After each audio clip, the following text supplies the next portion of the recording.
wajib iman, wajib aman, wajib imun. Berolahraga, riang gembira, mencegah kita jatuh sakit. Makan bergizi tiap hari, tidur cukup itu pasti. Dan jangan lupa nih, berdoa tiada henti, wajib iman, aman, imun. Pakailah maskermu, jaga jarakmu, cuci tanganmu selalu. Kita raih bahagia dengan iman, aman, imun. Badan sehat, bangsa kuat.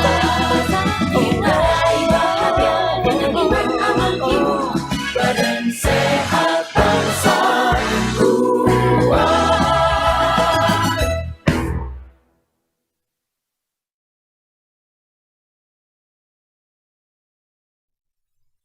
Hadir menemani Anda kembali hari ini. Semoga tetap sehat dan selalu semangat ya dalam beraktivitas, serta jangan lengah dan lelah untuk disiplin menerapkan protokol kesehatan kapanpun dan dimanapun Anda berada. Jangan lupa pula untuk mengurangi kegiatan yang berpotensi menimbulkan kerumunan. Nah, tema dialog kita hari ini adalah keluarga tangguh COVID-19 lindungi kesehatan jiwa, yang disiarkan secara langsung dari Media Center Satuan Tugas Penanganan COVID-19 Geraha BNPB Jakarta. Sobat Tangguh, dalam situasi darurat kesehatan ini, seluruh masyarakat harus mengikuti dan mematuhi berbagai aturan yang ditetapkan pemerintah agar terhindar dari ancaman COVID-19. Pandemi berdampak multidimensi yang berpotensi menimbulkan tekanan bagi masyarakat, terutama psikis. Karena itu, upaya-upaya promotif dan preventif merupakan hal penting guna mencegah masalah kesehatan jiwa, terutama melalui intervensi berbasis keluarga. Lantas bagaimana membentuk peran kuat keluarga dalam menjaga kesehatan jiwa di masa-masa yang penuh tantangan ini? Telah hadir siang hari ini yang pertama narasumber kita, Dr. Sony Hari B. Harmadi, selaku Ketua Bidang Perubahan Perilaku Satuan Tugas Penanganan COVID-19. Selamat siang Pak Sony. Siang Mbak Egy, Sehat selalu ya. Alhamdulillah. Nah, semangat terus nih Pak Sony kelihatannya ya. Semangat, harus semangat. Semangat, terima kasih ya Pak Sony sudah hadir. Sama-sama. Oke, narasumber berikutnya yang telah tergabung dengan kita melalui video conference dari Yogyakarta. Ibu Diana Setiawati, PhD Psikolog, selaku Direktur Center for Public Mental Health atau CPMH Fakultas Psikologi Universitas Gadjah Mada. Selamat siang Bu Diana. Selamat siang. Sehat juga Salam Bu ya. sehat. Ya, Salam sehat. Terima kasih ya sudah meluangkan waktu melalui video conference dari Yogyakarta ya Bu ya. Oke Sobat Tangguh, sebagai informasi sebelum kita mulai dialog, kondisi studio telah disanitasi, mikrofon yang kami gunakan juga sudah didisinfeksi dan kami juga senantiasa menjaga jarak dan tetap mengenakan masker.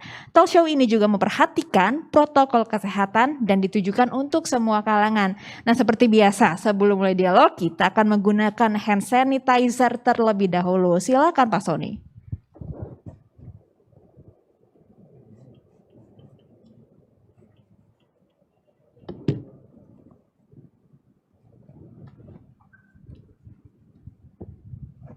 Oke, langsung aja kita mulai ya. Pertama-tama saya mau tanya dulu ke Pak Sony ini. Pak Sony, kita kan tahu ya ini kita masih berada dalam situasi pandemi nih. Dan ini sudah hampir 1 tahun ya Pak Sony ya. Dan gak hanya di Indonesia, ini pun juga dialami seluruh negara di dunia ya. Ini juga masih terus berusaha untuk berdamai hidup dalam pandemi ini. Dan ini sampai dengan pandemi ini dinyatakan berakhir, artinya nih kita harus tetap waspada ya dengan segala kemungkinan. Tapi segala kemungkinan ini akan ada apa saja sih Pak? Nah gini Mbak Egy, Bu Diana, jadi pandemi ini COVID-19 telah mengubah tatanan kehidupan manusia di seluruh dunia, setidaknya di 221 negara. Dan memaksa semua orang untuk beradaptasi dengan keadaan. Pandemi ini telah membuat orang terbatas dalam aktivitas, terbatas dalam mobilitas, sehingga ada kecenderungan orang itu tidak hanya terancam secara kesehatan fisik, tetapi juga secara jiwa. Dalam kondisi pandemi yang kita jaga itu tidak hanya kesehatan fisik, tapi juga bagaimana kita memelihara kesehatan jiwa sebaik-baiknya. Mens sana in corpore sano. Di dalam tubuh yang sehat terdapat jiwa yang kuat. Jadi tubuh yang fisik yang sehat berdampak terhadap jiwa yang sehat, dan jiwa yang sehat juga berdampak terhadap fisik yang sehat. Oleh karenanya kami mencoba di bidang perubahan perilaku menyusun ya buku nanti ya, mencoba menjaga bagaimana kesehatan fisik selain terjaga juga kesehatan jiwa, kesehatan mental. Karena pandemi ini terus terang berdampak banyak terhadap kehidupan manusia.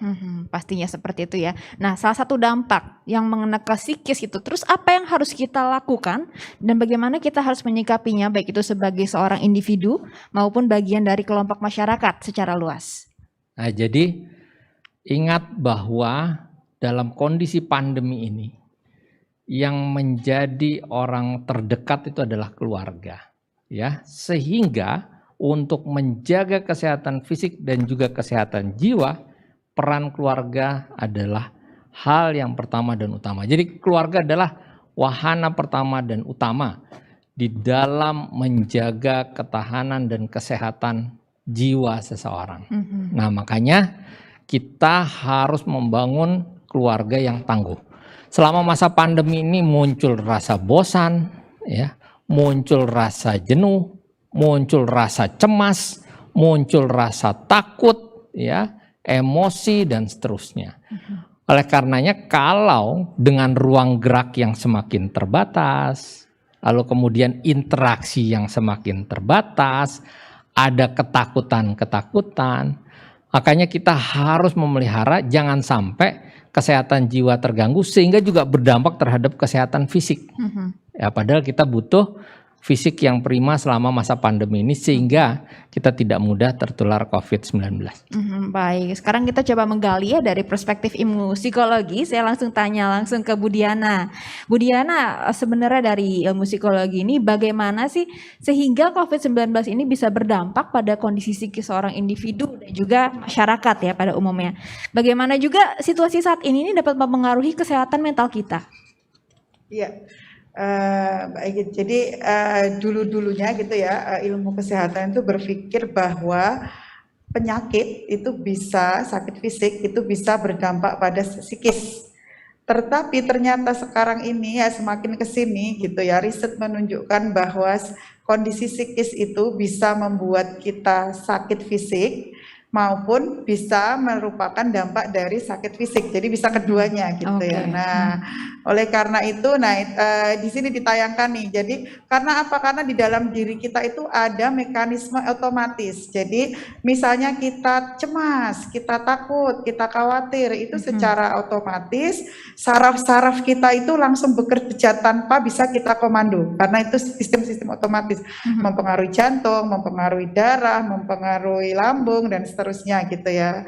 Sehingga demikian juga ya sebaliknya. Jadi imunitas mudahnya adalah kalau kita cemas gitu ya, imunitas kita bisa menurun. Kalau kita banyak tekanan, imunitas kita menurun gitu ya, dan kita sangat menjadi mudah terkena infeksi. Atau sebaliknya kalau kita kena infeksi kemudian kita sakit, kemudian banyak kekhawatiran, itu berdampak pada psikis kita. Demikian. Jadi dua arah begitu. Karena dua arah pula ini juga harus berjalan paralel, dua-duanya harus di-maintain ya kesehatannya ya, Bu. Betul ya, betul sekali. Oke, tapi sebenarnya nih kalau kita di saat pandemi ini kira-kira kesehatan mental kita sedang drop, ini tuh sebetulnya sama nggak sih Bu dengan gangguan jiwa? Oh ya, jadi mungkin yang perlu diketahui dulu adalah kesehatan jiwa itu bukan kebalikannya dari sakit jiwa. Nah itu ya, jadi kenapa? Karena sehat jiwa itu memiliki syarat-syarat ya. WHO mengatakan bahwa yang dinamakan orang yang sehat jiwa itu dia adalah kondisinya sejahtera, di mana satu mengenali potensi dirinya, yang kedua mampu menghadapi tekanan sehari-hari, yang ketiga produktif, yang keempat bermanfaat untuk lingkungannya, untuk sesamanya begitu. Nah, jadi kalau kita itu ya nggak mendapatkan diagnosis apapun sakit jiwa begitu ya, itu juga belum tentu kita itu sehat jiwa gitu.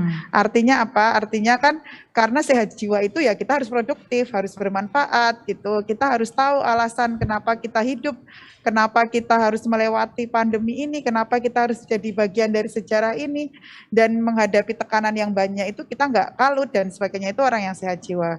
Jadi kalau kita tapi ini berarti sebaliknya juga ya, kita tidak perlu menstigma teman-teman yang sakit jiwa, karena orang yang sakit jiwa pun tidak terhalang untuk mencapai kondisi produktif, mencapai kondisi bermanfaat dan sebagainya. Jadi kalau tadi dibilang mungkin orang cemas ya, ada yang namanya kita ini dalam kondisi bencana ya, jadi ada yang namanya reaksi normal terhadap situasi abnormal. Jadi kalau kita kadang-kadang khawatir, jangan-jangan takut saya terinfeksi, itu kecemasan yang dalam tanda petik itu bagus, karena kan membuat kita jadi waspada. Dan gitu manusiawi ya Bu ya? Ya, terus pakai masker gitu. Kalau kita nggak cemas sama sekali, itu malah bahaya, karena kan membuat kita kemudian tidak ini pada protokol, tidak patuh pada protokol. Baik. Yang penting kecemasan dan apa-apa yang kita pikirkan tadi tidak sampai membuat kita lumpuh, dalam artian tidak mengganggu produktivitas kita, tidak mengganggu kebermaknaan kita, kebermanfaatan kita pada orang lain. Nah, itu berarti kita sehat gitu. Oke, berarti itu sehat ya. Berarti tadi bisa disimpulkan juga ya bahwa sehat jiwa ini bukan kebalikannya atau bukan lawannya dari gangguan atau sakit jiwa tadi ya. Baik. Nah, Pak Sony, ini kan tadi Pak Sony sempat mention nih keluarga tangguh. Sebetulnya ini programnya kan seperti apa, Pak? Jadi keluarga adalah lingkungan terdekat dan menjadi support system yang penting bagi seluruh anggota keluarga. Jadi pada saat kita mengalami kondisi seperti ini, harus beradaptasi, melakukan perubahan-perubahan, yang terdekat yang bisa mensupport kita adalah keluarga. Ya, karena ini tentu menimbulkan stres, menimbulkan tekanan, rasa bosan, jenuh dan seterusnya, sehingga keluarga itu yang harus mensupport dan bisa menciptakan kesehatan jiwa-jiwa yang sehat. Nah, kemudian yang namanya keluarga tangguh adalah keluarga yang mampu mensupport anggota-anggota keluarganya tadi agar semuanya bisa sehat secara jiwa. Apa yang menjadi cirinya? Nah, ini yang kita gunakan di dalam berbagai kampanye tentang perubahan perilaku. Tagline kita lah Tagline kita, iman, aman, dan imun. Ya, jadi keluarga tangguh adalah keluarga yang mampu menuntun dalam keimanan yang baik, ya, beribadah sesuai agamanya, lakukan kegiatan yang bermakna bagi orang lain, menolong orang lain, itu merupakan suatu kebahagiaan. Jadi bagi keluarga yang tangguh, dia yang yakin bahwa menolong orang lain itu adalah bagian dari kebahagiaan, itu adalah keluarga-keluarga yang hebat, yang tangguh, ya. Terus kemudian aman, keluarga tangguh itu bisa memproteksi keluarganya dari virus COVID-19 ini. Tentunya kalau sayang ya dilindungi dong. Iya, betul. Makanya yang kita pakai tagline juga, ingat pesan ibu, karena ibu adalah orang yang sangat kita hormati di dalam keluarga tadi. 3M itu siapa yang bisa mengingatkan? Ya keluarga. 3M itu siapa yang bisa menjaga? Ya keluarga, ya. Terus menjadi motivator utama ketika kita rasanya kok berat menerapkan 3M. Tapi mengingat di rumah ada keluarga yang juga bisa tertular, maka 3M itu harus kita laksanakan. Nah, yang ketiga adalah imunitas. Imun yang bisa menyiapkan makanan yang bergizi, makanan yang enak, terus kemudian menjaga hubungan, olahraga, tidur cukup, dan seterusnya, hati gembira, itu juga keluarga. Jadi hubungan di dalam keluarga ini amat sangat penting. Kalau keluarga itu tangguh, maka keluarga itu punya anggota keluarga yang berjiwa-jiwa yang sehat.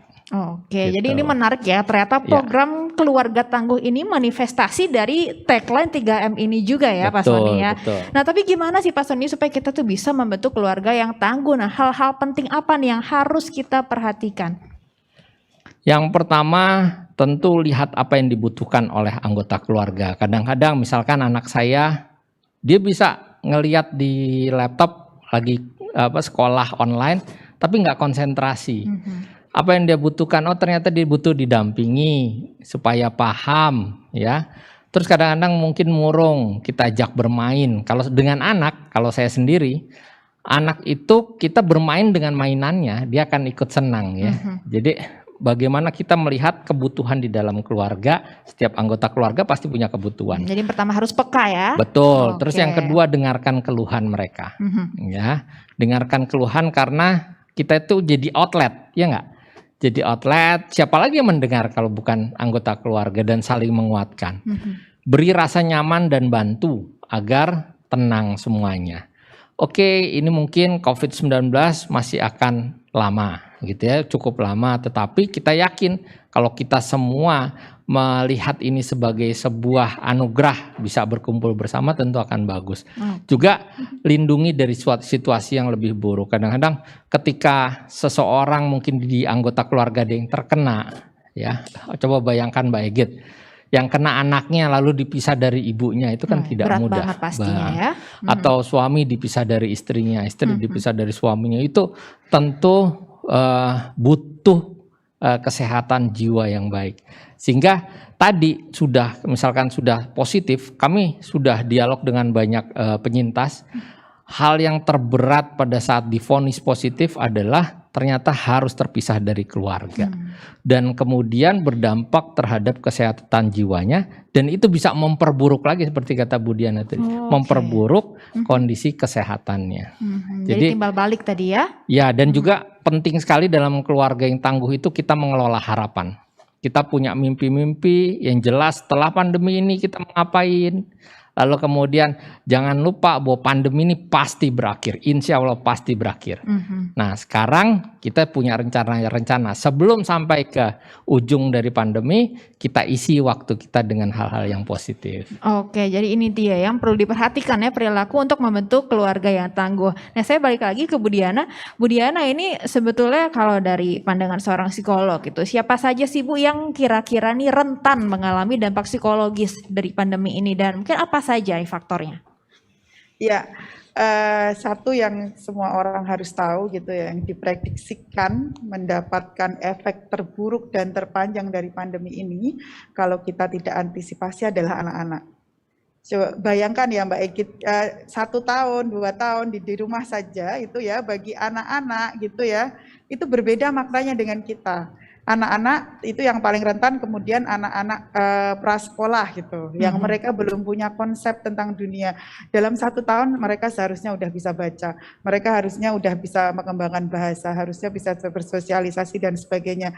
Jadi kalau kita tidak segera bergotong royong membuat pandemi ini segera berakhir, kita sebenarnya mengorbankan generasi masa depan. Betul. Coba kita lihat dari studi di Spanish flu ya, Mbak Egit ya, pandemi flu Spanyol 100 tahun yang lalu aja gitu ya.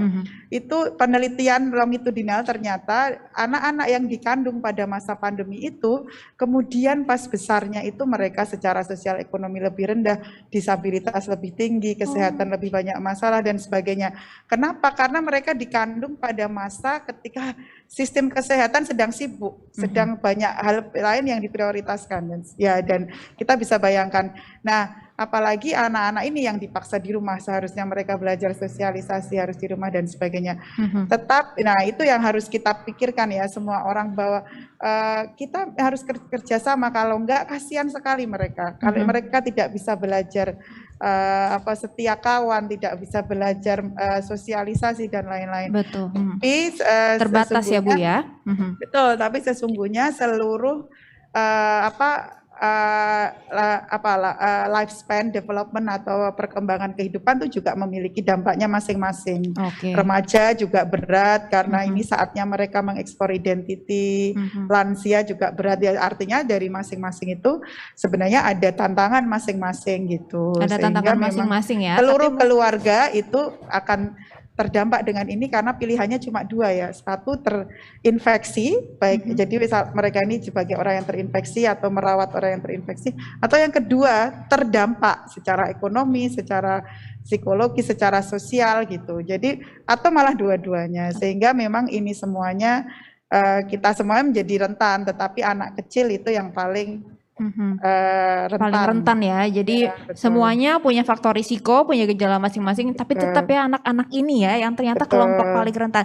Nah, terus kita sebagai orang tua nih harus bagaimana? Harus bagaimana kita memperlakukan anak-anak supaya tumbuh kembangnya ini tetap optimal walaupun memang mobilitas kita terbatas, tapi juga golden years ini kan nggak bisa diulang ya, Bu Diana ya. Betul, Sebagai betul, orang ya. tua harus gimana dong, Bu? Kembali lagi tadi Mbak, kembalinya ke keluarga gitu. Jadi makanya keluarga itu tulang punggung dari kesehatan jiwa dari semua semua orang ini gitu ya. Dengan cara apa gitu ya. Jadi yang sangat kita khawatirkan kalau masyarakat tidak menyadari itu, jadi anak-anak banyak yang terbiarkan. Keluarga mestinya harus menyadari ya. Jadi tadi Pak Sony sudah menyampaikan kita harus peka dan sebagainya. Jadi intinya itu semua keluarga harus mampu mencapai komunikasi mendalam gitu. Jadi kalau komunikasi itu mendalam, perasaan bisa dibicarakan di dalam rumah, kemudian bisa saling support, kita bisa peka anak kita ngapain gitu, kita juga bisa membicarakan hal-hal pahit dan hal-hal besar gitu.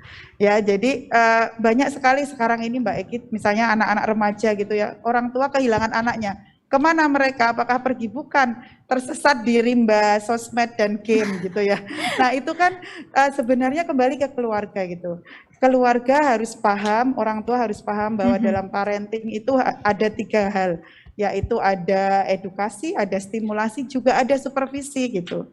Dan tentu saja sebenarnya supervisi anak prasekolah itu jauh lebih mudah daripada supervisi anak remaja gitu. Nah, jadi ya tadi kalau untuk anak-anak prasekolah ya kita harus, orang tua harus tadi tahu, oh dia pengen main, kita temani main. Iya, dibawa keluar ke tempat terbuka ya. Ya, pada saat aman. Terus kita juga harus banyak menciptakan lingkungan tanpa gadget ya, membaca buku, membuat kreativitas dan lain-lain sehingga mereka tetap berkembang semua aspek-aspek motorik dan sebagainya. Ini sebenarnya yang menjadi tantangan ya Bu Diana ya, karena Ya, kan sekarang betul. mungkin orang tuanya work from home, sibuk dengan Ya. laptop, sedangkan ini anak terus-menerus minta perhatian orang tua, akhirnya dikasih gadget, screen time-nya jadi unlimited gitu ya. Ya, betul. Jadi ini yang harus diperhatikan. Ya.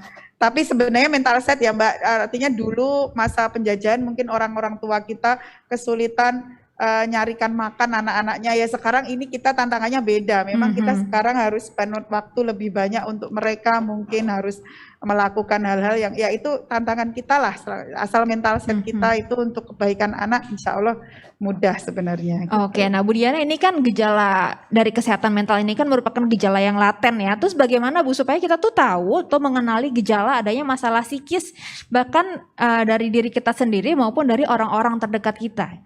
Iya, jadi kembali ke itu tadi saja Mbak Eki, bahwa sehat mental itu apa gitu. Orang yang sehat jiwa itu apa? Tadi ciri-cirinya kan tadi dia sejahtera, terus dia tahu potensi dirinya, dia mampu menghadapi stres sehari-hari, nggak kalut, nggak bingung, nggak ini gitu ya. Artinya integrated tetap, terus kemudian dia produktif, dia bermanfaat untuk orang lain. Jadi kalau diri kita merasa kok saya mulai nggak produktif ya, berarti ada sesuatu nih yang saya harus break, harus istirahat, saya harus mungkin cerita pada orang lain. Kalau anak kita mulai tantrum mungkin ya gitu ya, jadi dia harusnya sekolah malah ini nggak bisa konsentrasi, malah rewel dan sebagainya. Nah itu adalah hal-hal yang harus kita waspadai. Nanti di buku ini ada reaksi-reaksinya kira-kira seperti apa pada setiap lansia, seperti apa. Beda-beda ya, itu tadi sedikit bocoran ya yang ada di dalam buku ini, sangat menarik sekali sebetulnya ya kalau kita lihat. Nah Pak Sony mungkin bisa dijelaskan kembali, kalau tadi program keluarga tangguh ini nih, kenapa keluarga tangguh ini sangat diperlukan di masa-masa seperti ini? Ya, untuk mengakhiri pandemi ini dan juga kita mengurangi seminimal mungkin dampak dari pandemi ini. Karena pandemi ini betul-betul tadi yang saya sebutkan di awal telah merubah tatanan hidup manusia dan memaksa orang untuk beradaptasi. Nah, sekarang yang tidak mampu beradaptasi itu akan terdampak besar. Yang mampu beradaptasi akan terdampak minimal. Bagaimana seorang itu bisa beradaptasi? Peran keluarga tangguh menjadi penting. Ketika keluarga tersebut tangguh, maka adaptasi yang dilakukan itu adaptasi yang sesuai kebutuhan. Sedangkan keluarga-keluarga yang tidak tangguh itu mereka tidak mampu beradaptasi dengan kondisi yang ada. Dan yang menjadi tantangan adalah adaptasi yang dibutuhkan dilakukan secara cepat. Ya, di sini saling mengisi antar anggota keluarga. Butuh afeksi ya, kasih sayang. Karena bagaimanapun juga yang menguatkan antar anggota keluarga adalah kasih sayang itu sendiri. Apresiasi ya. Karena kita harus menghargai setiap peran dari anggota keluarga kita. Lalu utamakan untuk mendorong kualitas waktu yang bersama ya. Quality time. Ya, gitu quality time. Jadi waktu bersama itu betul-betul harus berkualitas. Ini justru menjadi momentum kita untuk mendidik anak-anak kita misalkan dalam konteks perspektif yang kita anggap baik. Ya, jadi itu penting tuh. Bayangkan sebelumnya kita mungkin menyerahkan pendidikan pada sekolah, sekarang justru kita harus menjadi pendidik-pendidik mereka. Lalu harus ada komitmen untuk mengutamakan kepentingan keluarga, ya karena masing-masing punya kepentingan, tetapi kepentingan keluarga adalah yang utama. Komunikasi yang mendalam yang tadi disampaikan Bu Diana. Komunikasi yang mendalam ini penting ya untuk mengurangi beban dari setiap orang dan merasa bahwa setiap anggota keluarga itu penting satu dengan yang lainnya. Jadi itu keluarga tangguh amat sangat dibutuhkan selain untuk mengeluarkan kita dari pandemi. Kalau semua berawal dari keluarga itu bisa patuh protokol kesehatan yang kita kenal 3M itu, maka seluruh keluarga Indonesia bisa patuh, kita akan mengakhiri pandemi jauh lebih cepat. Harapan kita seperti itu ya. Betul. Nah memang kan kita semua ini terdampak oleh adanya pandemi corona ini. Cuma kita aja yang pinter-pinter harus mengelola dan meminimalisir ya dampaknya seperti apa. Nah seperti namanya nih program keluarga tangguh. Keluarga itu kan tentunya kita tidak bisa berperan seorang diri. Banyak anggota keluarga. Tapi kan anggota keluarga ini kan juga terdiri dari berbagai macam generasi. Dari kakek nenek, orang tua dan anak-anak. Nah terus gimana supaya kita menyatukan persepsi, visi dan misi supaya punya pemahaman yang sama. Sehingga bisa tercipta keluarga tangguh. Ya, jadi sebetulnya setiap orang tuh punya keunikannya, punya perannya yang tidak tergantikan, ya. Walaupun mungkin berbeda usia, bukan berarti kemudian harus sama di dalam pemandangan atau pandangan terhadap satu masalah gitu. Tapi mereka bisa saling mengisi, karena tentu pengalaman, pemahaman, pengetahuan yang dimiliki setiap anggota keluarga kan berbeda-beda. Nah, kesamaan visi yang dimaksud ini adalah bagaimana bisa saling melindungi dan bisa mendukung terwujudnya keluarga tangguh tadi. Jadi perannya kakek nenek apa, perannya bapak ibu apa, perannya kakak apa, perannya adik apa, kalau ada keponakan di situ perannya apa. Jadi berbagi peran dengan rasa optimis dan kemudian peran-peran tadi bisa membentuk keluarga tangguh. Ya, iman, aman, imun. Ya mungkin lagi-lagi balik ke 3M lagi. Iya.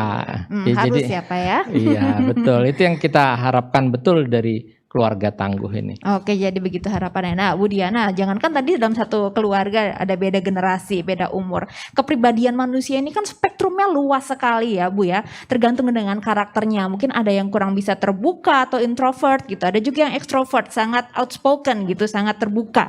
Ini gimana kita sebagai seorang awam ini bisa mengenali kepribadian dan karakter yang ada dalam keluarga kita. Mungkin jadi kalau memang ada yang sesuatu yang tidak beres, terus lantas apa yang kita harus lakukan pertama kali? Ya, jadi memang ada namanya bawaan karakter, keunikan masing-masing, tetapi sebenarnya yang namanya kemampuan komunikasi itu bisa dilatih gitu. Apalagi ayah, ibu itu ya tentu saja memegang peran paling penting ya dalam hal ini. Karena apa? Karena anak-anak itu ya yang pendiam, kadang yang Doman yang sudah Pak Sony bawa nih, dan ini juga kita bisa lihat ya covernya ya. Ya, betul. Peran keluarga sebagai pendukung utama. Baik, jadi makasih. Kesehatan jiwa ini yang pertama adalah kita melakukan upaya-upaya preventif, mencegah jangan sampai keluarga mengalami masalah dalam kesehatan jiwa, ya, yang biasanya termanifestasi dalam kecemasan, ketakutan, rasa marah, tidak percaya diri, emosi, kemudian macam-macam lah manifestasinya. Nah, kita harus mencoba mencegah. Makanya pencegahan itu paling baik dengan membangun keluarga yang tangguh. Yang kedua, bahwa mereka yang sudah mengalami masalah, baik karena terganggu kesehatan fisiknya, lalu kemudian berdampak terhadap kesehatan jiwanya, maka harus dilakukan upaya-upaya kuratif. Jangan salah bahwa kita tahu mereka yang menjadi penyintas begitu selesai dari COVID-19, setelah sembuh, mereka bukan hanya sembuh begitu saja, tapi mereka masih menghadapi ya tekanan psikologis atau tantangan kesehatan jiwa. Oleh karenanya harus ada upaya-upaya kuratif karena memang masih ada stigma di masyarakat ya. Upaya-upaya kuratif agar dia bisa kembali bangkit itu juga dibutuhkan di dalam keluarga. Lalu kemudian yang ketiga ya, upaya-upaya rehabilitatif. Jadi setelah dia sembuh gitu ya, maka dia harus kemudian masuk kembali kepada masyarakat, berinteraksi lagi, hidup normal dan seterusnya. Jadi ada terapi-terapi ya bagi keluarga agar punya kesehatan jiwa yang baik. Nah, yang paling penting juga di dalam keluarga itu ada promotornya. Ya. Siapakah itu? Promotor ini mereka yang ya secara mental tuh lebih kuat biasanya. Nah, promotor ini bisa di dalam keluarga, bisa di dalam komunitas. Belum tentu kepala keluarga ya, bisa siapapun. Belum tentu, ya. kan bisa ibunya, bisa juga kakeknya, bisa juga neneknya, atau bisa juga tokoh masyarakat, tokoh adat di dalam komunitas tersebut. Sehingga promotor ini juga bisa berperan dalam membangun ketangguhan keluarga, ya keluarga-keluarga yang tangguh. Nah, jadi keluarga yang tangguh itu bisa dibangun dari dalam diri sendiri, dan juga bisa dibangun melalui intervensi dari komunitasnya. Dari komunitas ya. Nah, itu yang kita harapkan. Nah, kami juga telah menerbitkan buku ya. Ini hari ini kami launching bukunya. Bisa di-download di Instagram kami @Satgas Perubahan Perilaku. Satgas Perubahan Perilaku. Ya, betul. Nah, buku ini berusaha disajikan secara sederhana, disusun oleh para ahli, terutama psikolog dan psikiater, ya, karena kita tidak hanya ingin sehat secara fisik, tapi juga harus sehat secara jiwa. Yang diumumkan, mens sana in corpore sano. iya betul. Yang diumumkan kan kasus terkonfirmasi positif COVID-19. Betul. Tapi kan tidak diumumkan berapa yang terdampak secara kesehatan jiwa. Latennya Nah, seperti itu apa? laten kan, makanya Betul. kami mencoba menerbitkan buku ini ya, kontribusi dari bidang perubahan perilaku supaya bisa menjadi salah satu acuan, dan ini dibuat dalam bahasa yang sederhana dengan ilustrasi grafis yang mudah dipahami. Jadi nggak tulisan semua ya. Betul, harapannya bisa bermanfaat bagi banyak masyarakat. Jadi itu tadi ya, boleh dicek Instagram @Satgas Perubahan Perilaku. Ada link untuk downloadnya atau mengunduhnya di bio. Betul. Oke. Jadi ada linknya, tinggal di download di situ. Selain itu mungkin buku ini akan didistribusikan lewat mana ke masyarakat fisik ya gitu Pak? Ya, selain medsos juga kita akan distribusikan melalui WA group. Ya, tapi akan dicetak tidak banyak ya. Kita juga mengurangi sampah. Betul sekali. Kita mengurangi sampah dan paperless kan, karena buku juga bisa menjadi media penularan kalau tidak hati-hati. Jadi kami lebih akan ini sebagai e-book ya, digital book, lalu kemudian didistribusikan kepada masyarakat dan silakan di-download secara gratis. Tadi juga saya sempat ngintip-ngintip ya, ini lucu-lucu ilustrasinya. Jadi nggak terlalu textbook dan ini bisa langsung diaplikasikan gitu ya. Ya, jadi menarik sekali. disusun oleh para ahlinya, tetapi dengan bahasa yang bisa dipahami oleh orang awam. Oke, sangat menarik. Ayo di-download ya. Jangan lupa tadi cara downloadnya gimana. Oke, saya mungkin balik lagi ke Bu Diana. Mungkin sambungan audionya sudah terhubung kembali ya Bu ya. Halo. Halo, ya Bu Diana, kalau tadi terakhir kita kan ngobrol soal spektrum karakter orang, kepribadian orang. Ada yang introvert, tertutup, ada juga yang terbuka, ekstrovert. Ini gimana kita menghandle masing-masing karakter dalam keluarga, dan mungkin apa nih pertolongan pertama jika kita tahu ada yang tidak beres pada anggota keluarga secara kesehatan mental? Iya, jadi sebenarnya untuk memastikan bahwa semua orang itu sehat, baik-baik aja gitu, itu harus dipastikan kebutuhan fisik fisiknya itu terpenuhi, termasuk ya kebutuhan fisik itu tidak hanya makan minum tapi rutinitas harian ini bermakna itu harus terpenuhi ya. Jangan sampai kalau orang nganggur-nganggur aja tidak ada kerjaan setiap hari itu memang juga bisa mengancam kesehatan jiwanya. Nah, setelah itu jika memang masih ada keluhan, ada sesuatu yang berat dan sebagainya, yang bisa dilakukan oleh orang terdekat, keluarga adalah memberikan support komunikasi yang empatik gitu. Jadi itu aja. Ya, jadi itu keterampilan yang bisa kita pelajari semua. Jadi memang kadang-kadang mungkin ya banyak ya keluarga yang karena tadi tidak tangguh, tidak biasa membicarakan hal besar sehingga ketika ada masalah PHK misalnya justru saling menyalahkan, berujung pada perceraian gitu ya. Tetapi keluarga yang tangguh itu akan melihat ini sebagai kesempatan untuk tumbuh bersama. Itu baik. Semuanya memang berawal dari itu tadi. Komitmen terhadap keluarga itu yang penting ya, menjadikan keluarga itu penting. Kemudian mengisi waktu keluarga, terus kemudian tadi komunikasi. Jadi sekarang ini mumpung banyak di rumah, apa yang rumah bisa kita jadikan surga, bisa juga kita jadikan neraka. Itu tergantung kita gitu ya. Artinya kan ini saatnya kita mendekati anak-anak yang mungkin tertutup untuk dibuka dengan cara apa? Kita mulai dengan banyak cerita, mulai masuk ke dunia mereka dan seterusnya. Baik, gitu. Karena kita tahu ya tidak semua orang bisa menganggap rumah itu sebagai lingkungan yang nyaman untuk dirinya ya.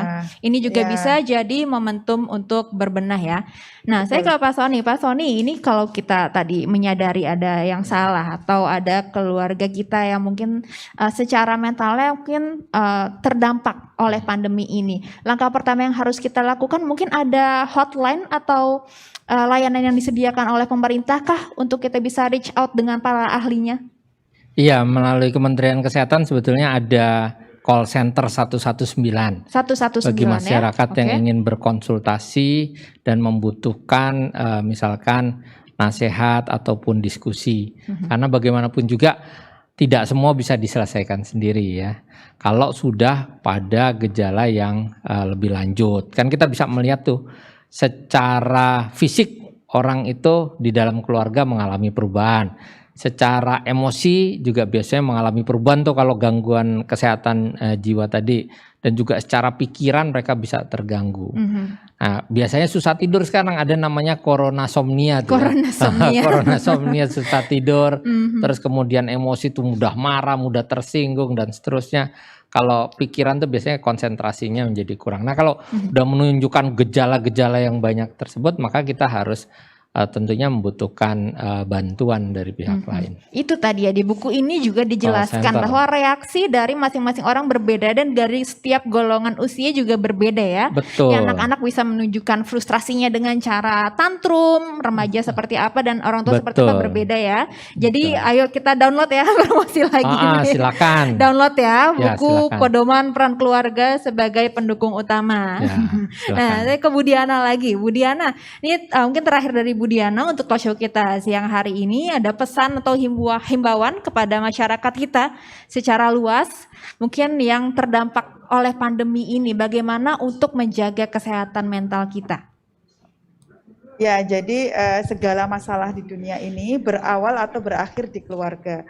Kali ini dia tidak berawal dari keluarga tapi berakhir di keluarga. Jadi keluarga memang harus menyadari ya, meskipun berat, meskipun sulit, ini saatnya kita kembali mengambil peran mengedukasi anak, mengambil peran menjaga lansia, mengambil peran saling menguatkan. Itu memang sangat tergantung pada keluarga, sehingga silahkan semuanya memang perlu belajar. Hal-hal belajar dengan cepat karena ini tadi tantangan adaptasi sangat mendadak gitu ya.